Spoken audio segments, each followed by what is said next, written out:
it's sad that, that people are, losing their careers or ending their careers, and then some of them are taking their own lives because of these things.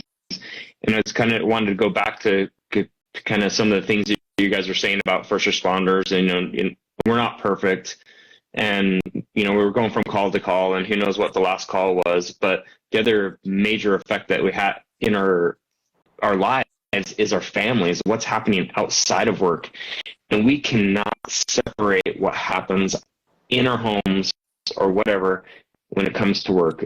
People like to think we can and compartmentalize it, but we can't. It just doesn't happen. So you're like, the perfect storm sometimes comes up, right? There's a bad day at home, and then you go to work and you have a bad day, and then people, sometimes don't get treated the way they should. And it's just like a compounding effect over time. That's really, what you said is so vital, because the thing is that I think that as compassionate human beings, unless you have no heart, it's not always easy to compartmentalize. And I was just having this conversation a few weeks ago with the work that I do. I work in the area of social impact.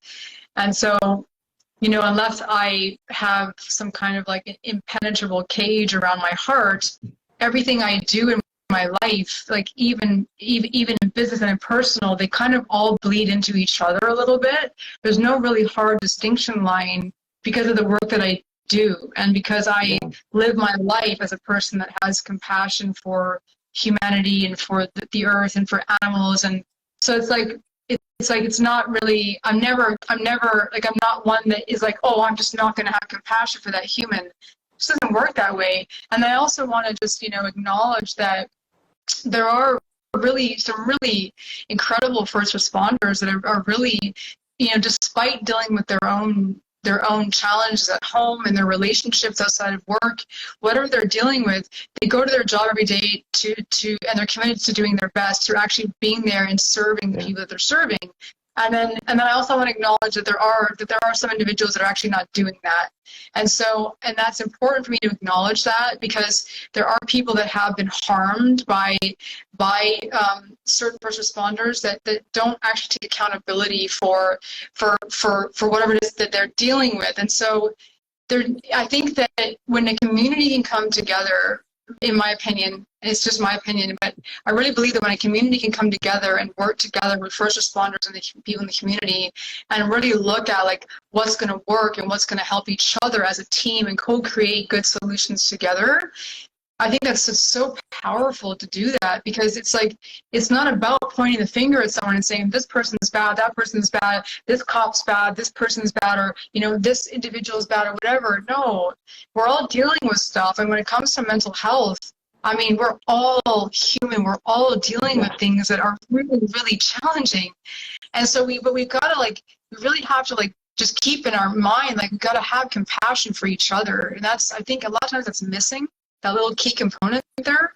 Yeah, so if they say that we're all connected, if one person feels it, we all feel it. And think about how many people were emotionally affected, especially during the pandemic.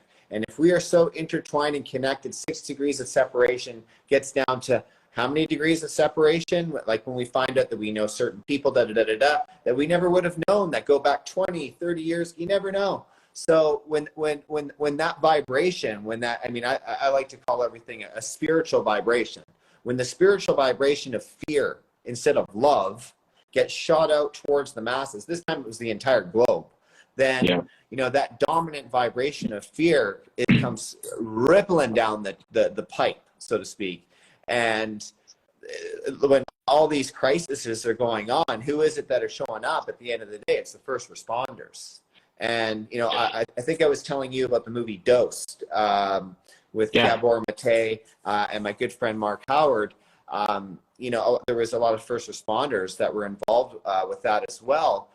But at the end of the day, so much of this trauma, global trauma, has really been pushed on by our governments, by the hierarchies that are up here, whatever, because they've made certain rules. It all started off with the fear and then the social distancing. And then it got into the isolation and addiction went through the roof. So, Yeah, yeah. Yeah. Are we in a mental health crisis, or are we in a love crisis that we got to start loving each other more, having more? Exactly. You know what I mean? Yeah. And yeah, to Amanda's a point, and I think someone's commenting there that it's like, right, that what we think is like maybe that small missing piece is compassion, but that's actually probably like the most, right, the most massive piece, right? Compassion or love, however you want to look at it, to bring us together, right? To stop the separation.